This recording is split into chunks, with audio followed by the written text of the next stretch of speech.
Hey folks, welcome back to Deer Corner. Welcome back to the fire pit. Like I said earlier, and I've said before, there's nothing like a good campfire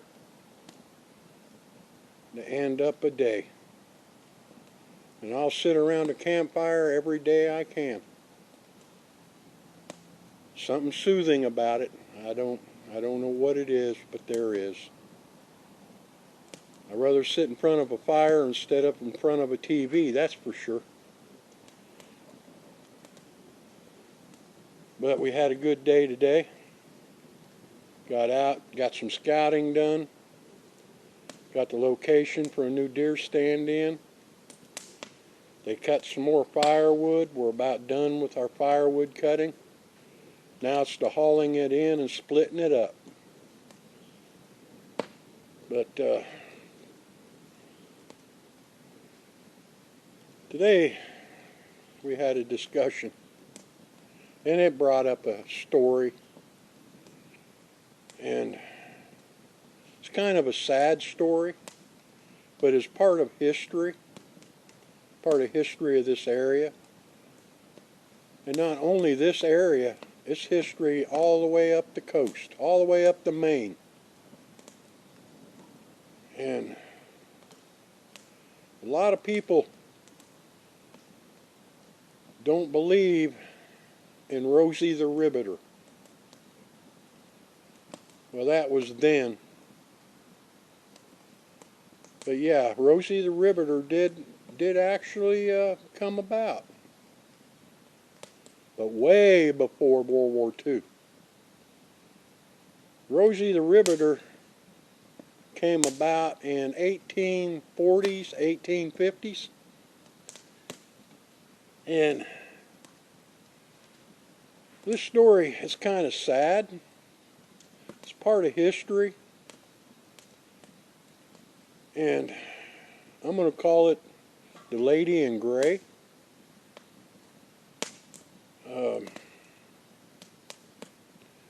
And somehow I do believe she is still walking the area. And I believe her father is walking the area. But back then, in the 1840s and 50s, homesteading. There were a whole lot of homesteads up here. And I mean actually homesteading too. Not what they're calling it today. You actually by hand cleared the land. Planted it. Grew what you could. If you had a mule or a donkey, you were lucky. You actually worked your way up to buy one. And families up here homesteading, boys and families were needed. Not as much as the girls, but boys. They were brought up to work the land and do things. Now the girls weren't. And that's where this story takes off. And it is true story too. Very true. But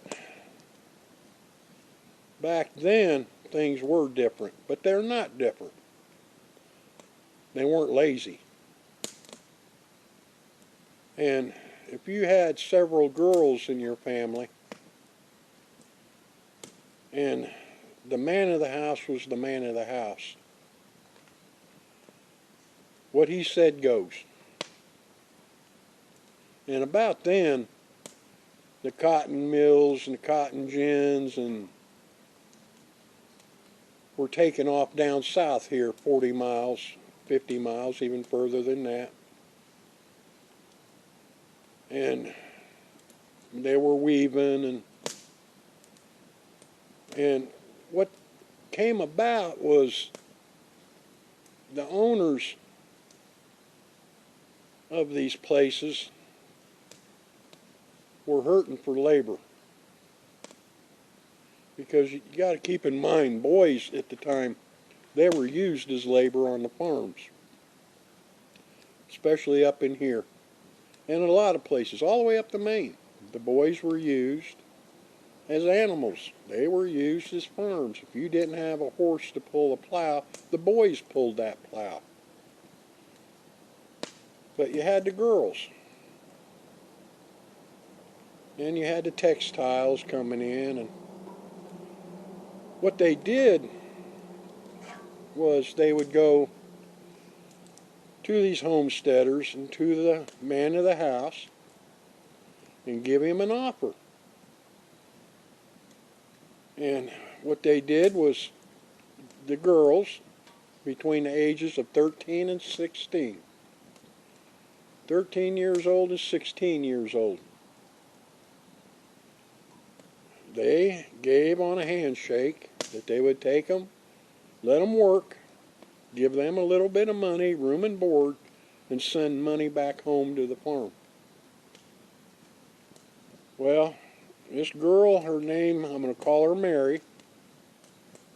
Now, this story, there are 2 grandchildren still alive in this family. They live a stone throw away from me right now. But Mary was given away by her father to go down to work in the mill. She was 13 years old. And they gave her room and board, little money, and sent the rest of the money back up here to her father. Well, she was down there. She had no idea where she was or what's going on. It was all new to her, every bit of it. Well, she met up with a young man and got to be real good friends. And at the age of 14, she became pregnant and had a child. Well, as the story goes, the mill owner didn't want to tell the father, and Mary didn't want to come home telling the father. And they kept it a secret. They never told anybody. Now, the child was raised by the boy's parents.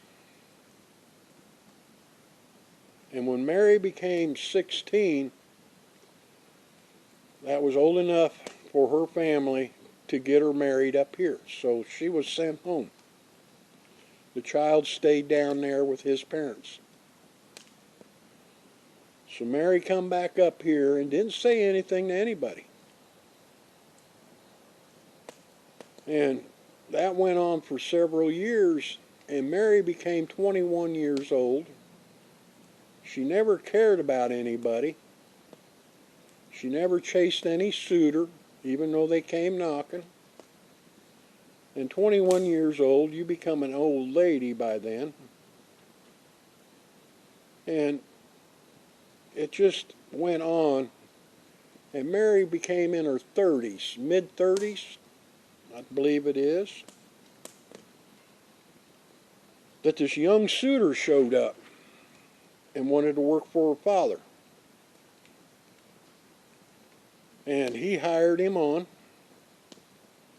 and he worked for a while, and him and Mary got hooked up. And there was a big age difference, but back then there was no age difference at all. 60-year-old men would marry 18-year-old girls, and vice versa. There was no age back then. Age didn't back then. It was different.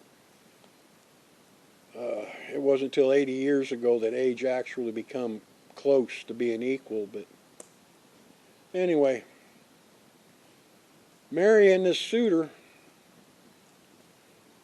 this new employee, after a year or so, ended up getting close, and they got married. Well, everything was great everything went along good, and everything was happy. They were living good. But one evening, Mary's sister Linda come over, and Mary told his sister the story. And how she became pregnant, and what actually happened was Mary married her son. It ended up being her son. Mary knew all about it. Now, there was no husband-wife relationship. It was a son and daughter relationship at home. And Mary told her sister. Well, her sister went home and told her mom. Of course, Mom told Pa. So, being the proud man that he is, and who he was, she blacklisted his name. He wouldn't stand for it. So the marriage was called off. There was no marriage. He got ran off. He went down to live with his parents down there. And she stayed up here. And this is where it gets bad, is he put her in a little shack, a little shed type home, and strict orders that nobody was to talk to her, communicate with her, and she had to make it on her own. She had disgraced his name. So she had to scratch the ground and grow her own food and scratch here,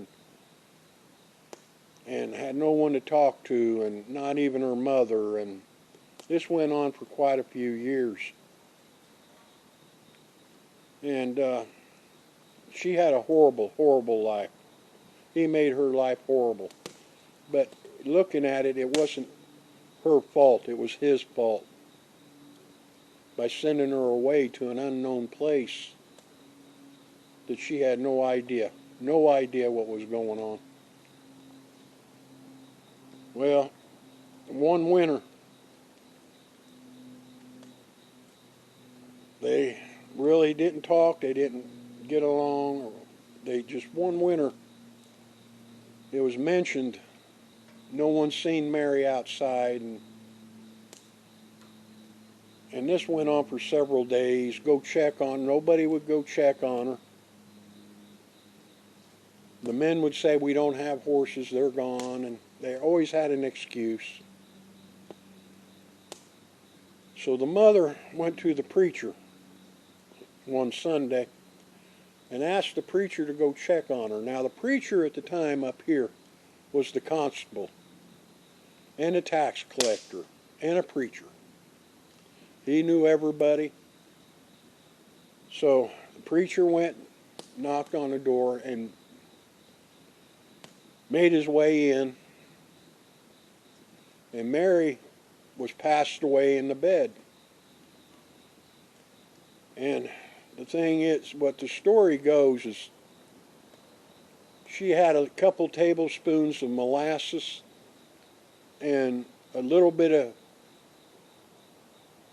cornmeal left, and that was it in the cupboards.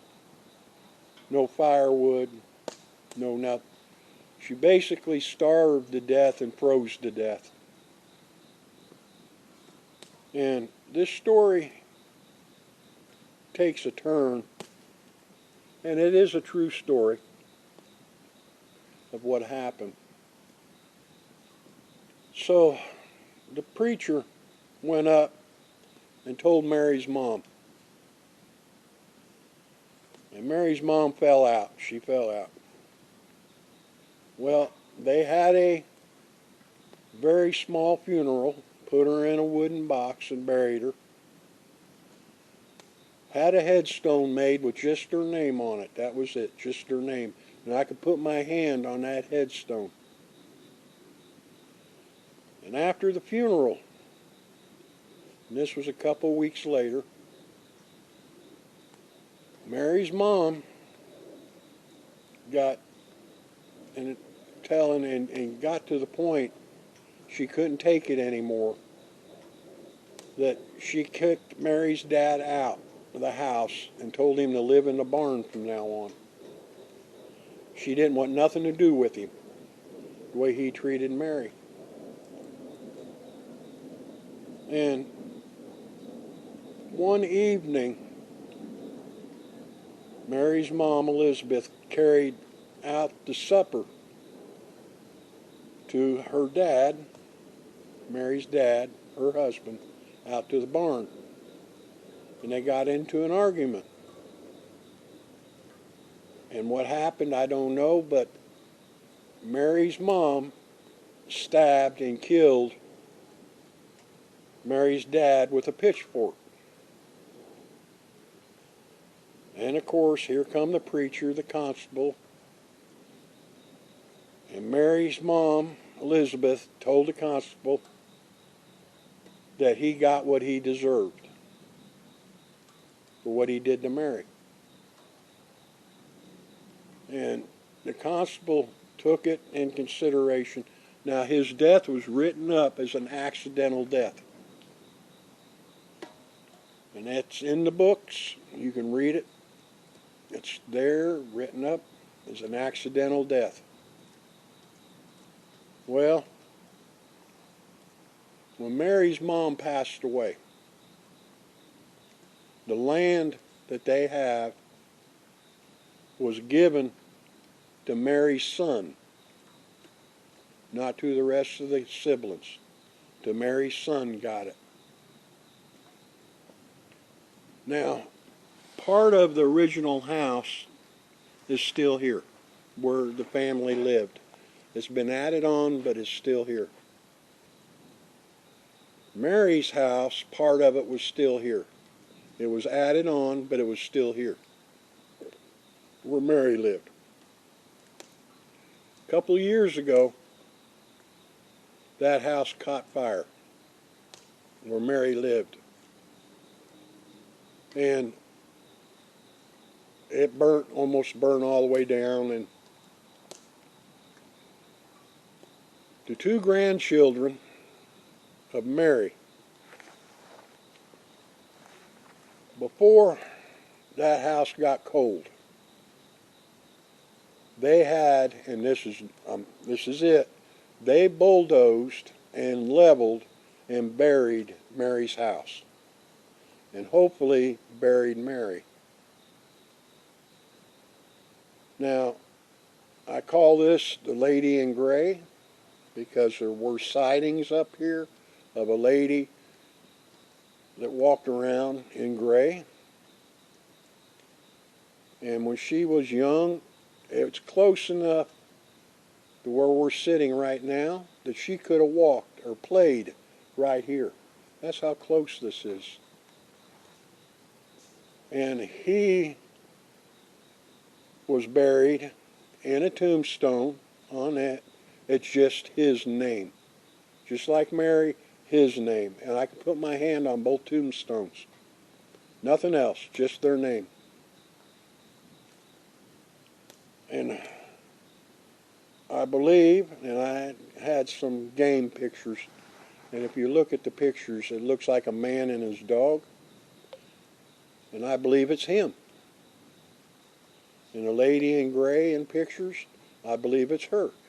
Now, I'm not saying I believe in spirits or ghosts, but yes, this is a true story. But even back then, Rosie the Riveter, they sent their children away to work in factories here in the United States. This is part of history that isn't told, that should be told. And this is a true story. And anyway, I thought I'd bring it up. It'd be a good campfire story, good history of the area and how things were back then. And I hope to see you again. Go ahead and subscribe. Hit the arrow. Leave me a comment. And I'll meet you on the next time around. And thank you for coming along.